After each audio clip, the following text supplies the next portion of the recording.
Hello and welcome back to our channel. This is Dr. William Light, or Doc Serious, and our channel is Longevity on a Budget.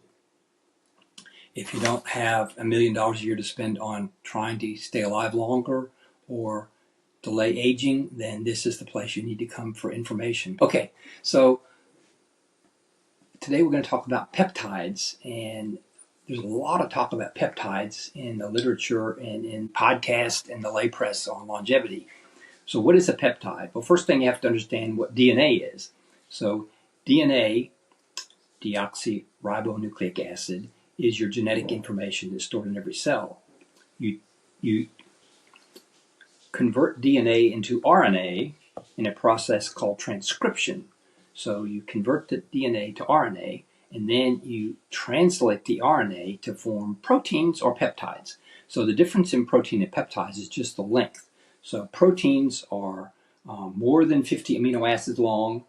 They are three-dimensional. They fold with the work of certain enzymes and other processes into three-dimensional shapes that will fit into little keyholes in the cell wall or nucleus that affect different processes.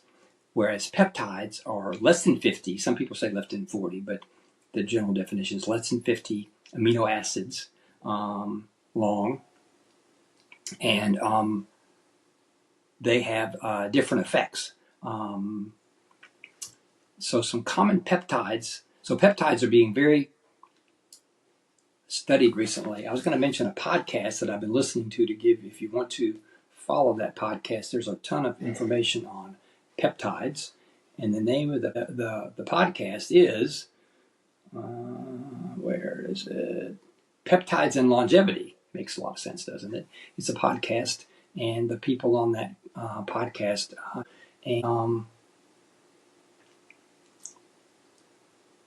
Dr. Kent Holtorf and several other people have run multiple episodes of that podcast that explain what peptides do. Now, one thing you have to know for starters is that the effects of peptides is still under investigation.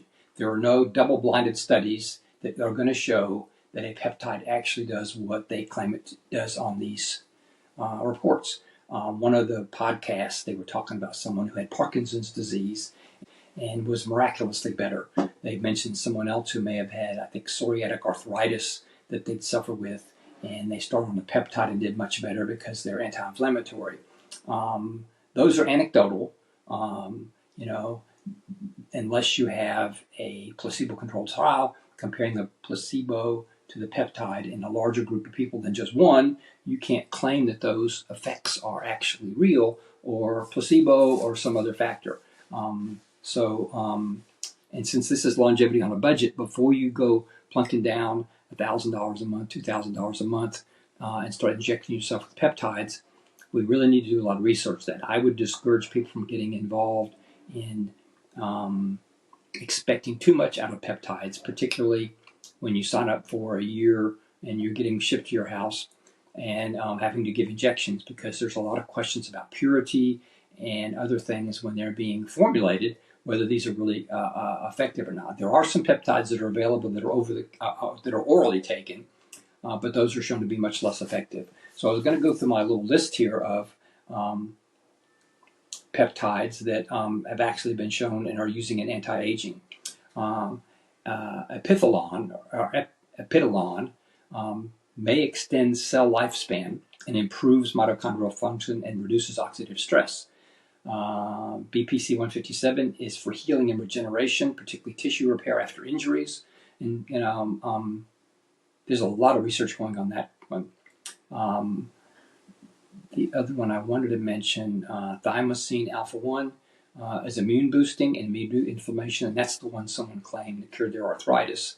And then HGH fragments. So these are fragments of human growth hormone. So human growth hormone is a protein because it's got a lot of amino acids. So a fragment of the human growth hormone, several of those are being used to improve insulin sensitivity and fat metabolism, and may have an anti-inflammatory effect. And if you've seen all the athletes that use growth hormone, to improve the performance. Maybe some peptide, smaller form of growth hormone, may have the positive effects without some of the negative effects of growth hormone. So peptides are something we really need to pay attention to. I suggest that podcast, Peptides and Longevity, might be a good place to start. But before you start plunking down money and injecting yourself with peptides, you really need to listen to some podcasts and be under the care of a physician before you start doing that. So this is our brief update on peptides, and more to come. See you soon.